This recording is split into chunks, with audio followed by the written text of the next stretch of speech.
All right, welcome back to Mr. P Helps with Algebra 2. This is Unit 1, Topic 3, SLT number 27, and we are translating logarithmic functions. And we're going to start off by translating some quadratic functions. If you notice that these are quadratic because they're all x squared. So x minus 3 squared means it's actually moving 3 to the right. So if you remember, this basic rule for all functions is that anything that's inside of something is the h, which is going to move it left or right. Anything that's on the outside, which is the k, is going to move it up or down. So this parent function, just x squared, would look just like this. And this red one, if I change colors, is going to move 3 right. So instead of the vertex being at 0, 0, it's going to move 3 right, 1, 2, 3. And it's also going to move 1 up. So the vertex is actually going to be at 3, 1. And it's going to have the exact same shape as x squared. So this function is going to look like this because it's going to have moved 3 right and 1 up. Now, same rule applies for these. Keep in mind that the minus 4 is not inside parentheses, so that's actually down 4. This is going to move left 2 and up nothing, but there is another transformation that's happening here, and this graph is being reflected. Because of this negative symbol means it's not facing up, it's actually opening down. So it's not just moving 2 to the left, it's also opening down like this. And then the last question is going to be moving, this is a reflection over the y-axis, which we'll see if that actually is going to change anything. So this is going to be left 7, so 1, 2, 3, 4, 5, 6, 7, but it's going to be reflected over the y-axis, so it's actually going to be 7 going to the right in this case.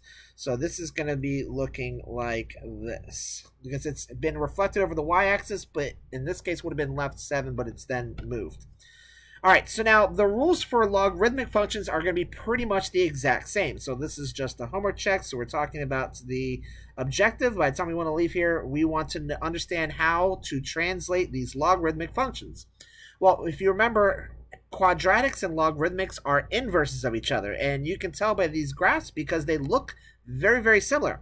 Exponentials. In this case, an exponential has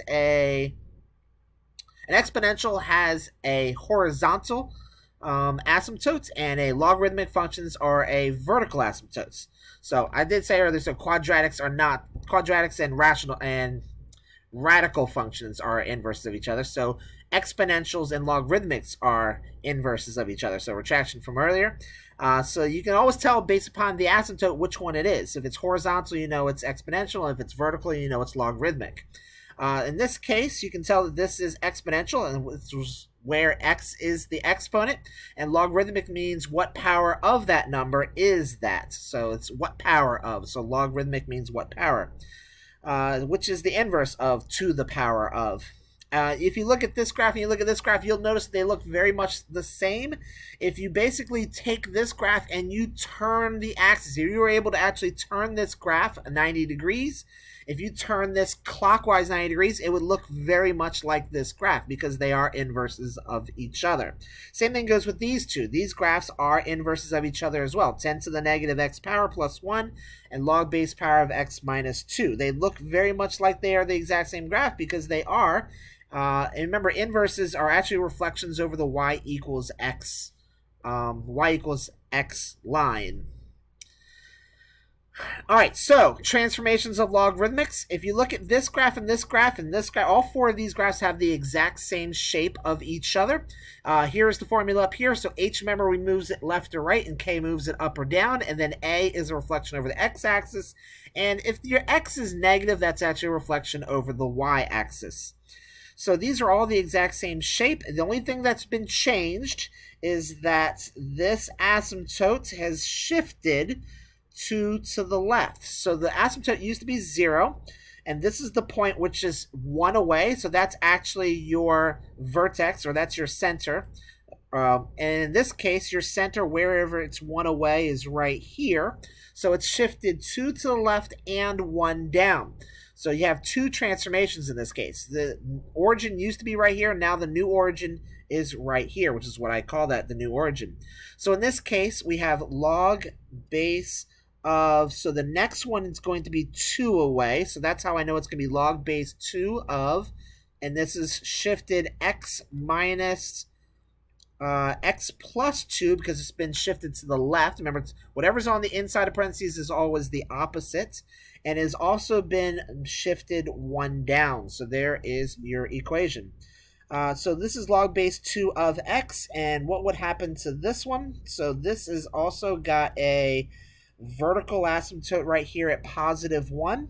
It's 1 away, so this is going to be your vertex, and it's base 2 because I know the next one is 2 away. So it's log base 2 of, and it's shifted 1 to the right, so that's x minus 1, and it has not moved up or down like this one did, so it's plus or minus nothing at the end because it has not shifted up or down. All right, so this is exponentials, and I know these are exponentials because it has a horizontal asymptote. Same with this one, horizontal asymptotes. So now this one is exponential growth, and this one is going down, so this one is exponential decay. In this case, so we know it's 1 away from here, so there's your origin. It's been shifted down 1, 2, 3. So this is 2 to the power of x, and then it's -3 because it's been shifted down 3. This one is 1 away right here, so I'm sorry, so this is your origin. The origin has not shifted at all, so that's still 2 to the power of x. This one, your horizontal asymptote is right here. It's 1 away right there on the horizontal asymptote, and that's been shifted up 2. So that's going to be 2 to the power of x plus 2. All right, so I didn't realize that this one is actually decay, so that's not 2 to the power of x, that's actually 1/2 to the power of x. So that's a quick change. Because anything that is a fraction is going to be a decay, which is going down, and anything that's going up with exponential growth is going to be a number that's greater than 1. All right, so now we have natural log, so we're back to logarithmic functions. First thing I look for is the asymptote. So the asymptote here is at 0, or x equals 0. This one is at x equals 2. So that tells me that this has been translated 2 to the right. And then I also look to see where is this graph 1 away, and that gives me my new origin. And that's going to tell me if it's translated up or down. And then if I look at the very next number, however distance it is away, which means anything to the first power is itself. Anything to the 0th power is 1. So whatever this is to the first power tells us this answer. Anything to the first power is itself, and you'll notice that this is about 2.7, which, if you remember, is E. E represents the largest amount of that you can possibly compound money if you compound it, continuously. So that's 2.718, which is E. So natural log basically means log base E. So which is how I'm going to write it. So I'm going to say log base E of x, and remember this has been shifted 2 to the right, which is x minus 2, because it's always the opposite of what you would think when it's inside the parentheses. The up or down always is exactly what you would think. This one is natural log of x, and this one's facing the other direction. Remember, it's been reflected over the y-axis, which means that it's the x that's negative. So this is log base E of negative x. And that's it for that one. All right, so now we have exponentials. We have e to the power of x, and if you look at this graph and this graph, the only thing that has changed, it has the exact same asymptote, but this one's 1 away right here. This one was 1 away at the origin, which is the reason why there was no transformations here. So this one's going to be e to the power of, it's moved 3 to the right, so that's e to the power of x minus 3. And then there's no up or down because it did not shift up or down. The new origin is still in the same horizontal axis. This one here has y equals 0 and y equals 1. So we now know that this one's been shifted up 1.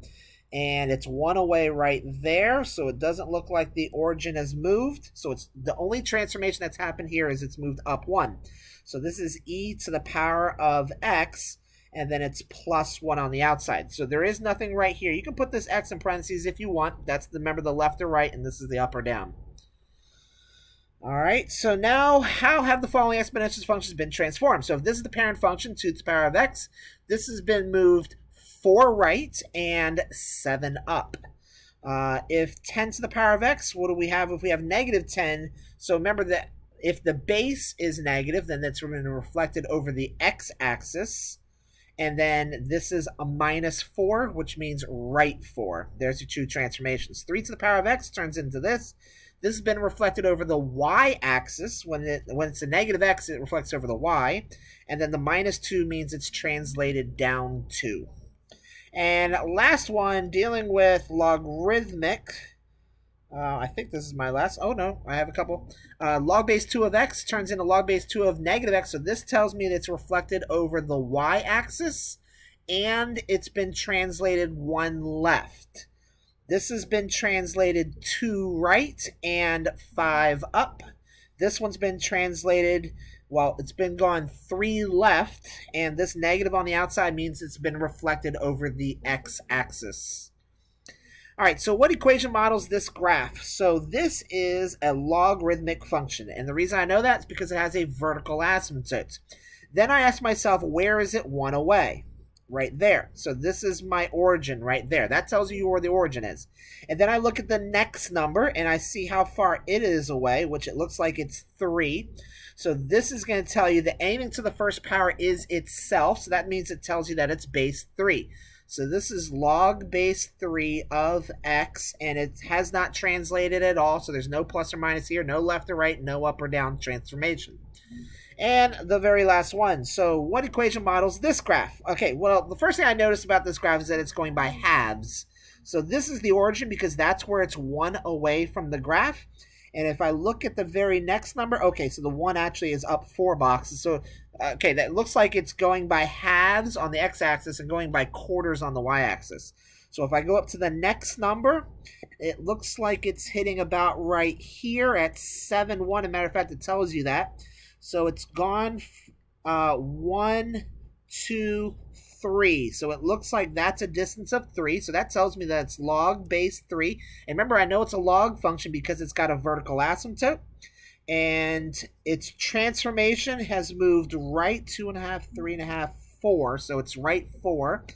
And right 4 would be -4. And there is no up or down transformation because, as I said, the origin, which is here, moved to here. The origin did not move up or down. It only moved right. And this is my right 4 that it moved from the original origin to my new origin. All right, I believe that is my last page. Thanks again for watching. Please give a like to help you learn anything about how to transform logarithmic and exponential functions. Thanks again for watching. Have a good day.